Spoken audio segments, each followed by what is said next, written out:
जब वो पैदा हुआ तो वो अंधा था। आसपास के लोगों ने ये देखकर उसके माँ बाप को कहा कि ये तो किसी बोझ से कम नहीं है, इसे तो मार देना चाहिए।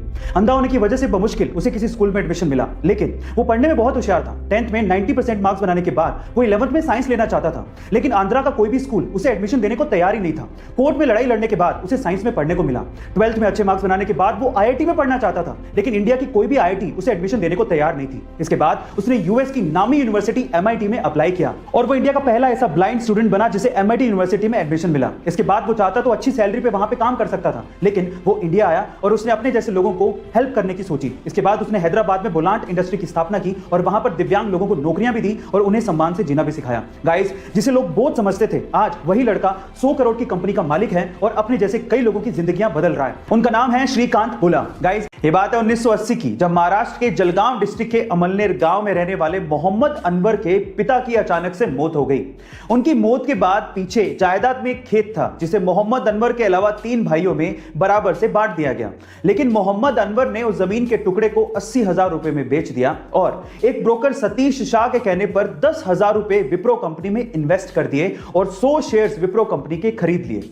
1980 में किया गया यह इन्वेस्टमेंट आज 40 साल बाद 1500 करोड़ रुपए में बदल चुका है, जिसमें से 200 करोड़ रुपए तो सिर्फ डिविडेंड के तौर पे मोहम्मद अनवर को मिले हैं। गाइस, ये है पावर इन्वेस्टमेंट की। तो आप किस चीज का इंतजार कर रहे हैं? इन्वेस्टमेंट करिए, डीमेट अकाउंट खुलवाइए, लिंक डिस्क्रिप्शन बॉक्स में ही गिवन है।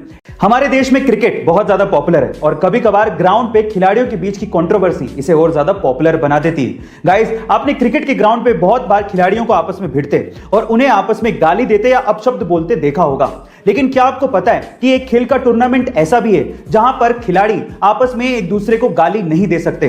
अगर कोई खिलाड़ी गाली देते पकड़ा गया तो उस पर 14 लाख रुपए तक का जुर्माना हो सकता है। गाइस, उस खेल के टूर्नामेंट का नाम है विंबलडन टेनिस टूर्नामेंट। अब मजे की बात यह है कि विंबलडन को खेलने के लिए अलग अलग देशों से अलग अलग भाषाओं के खिलाड़ी आते हैं। इसी वजह से विंबलडन के अंपायर को अलग अलग भाषाओं में गालियां सीखनी पड़ती हैं, जिससे वो किसी भी खिलाड़ी को गाली देते पकड़ सके और उस पर जुर्माना लगा सके। गाइस, क्या इसके पहले तक इंटरेस्टिंग फैक्ट आपको पता था?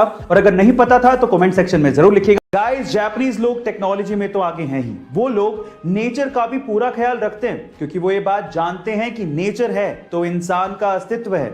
बिना नेचर के इंसान जिंदा नहीं रह सकता। अब इसके लिए वो लोग क्या करते हैं, एक सिंपल एग्जांपल से बताता हूं। देखिए, वहां पर एक न्यूज़पेपर चलता है जिसका नाम है ग्रीन न्यूज़पेपर। अब क्या खास बात है इसकी, आप लोग जान के हैरान रह जाएंगे। उस ग्रीन न्यूज़पेपर के अंदर छोटे छोटे से बीज डाले हुए होते हैं। जैसे आप न्यूज़पेपर को पढ़ के उसे मिट्टी में दबा देंगे तो उसमें से पौधे उगाएंगे। ओह माय गॉड, है ना अमेजिंग फैक्ट।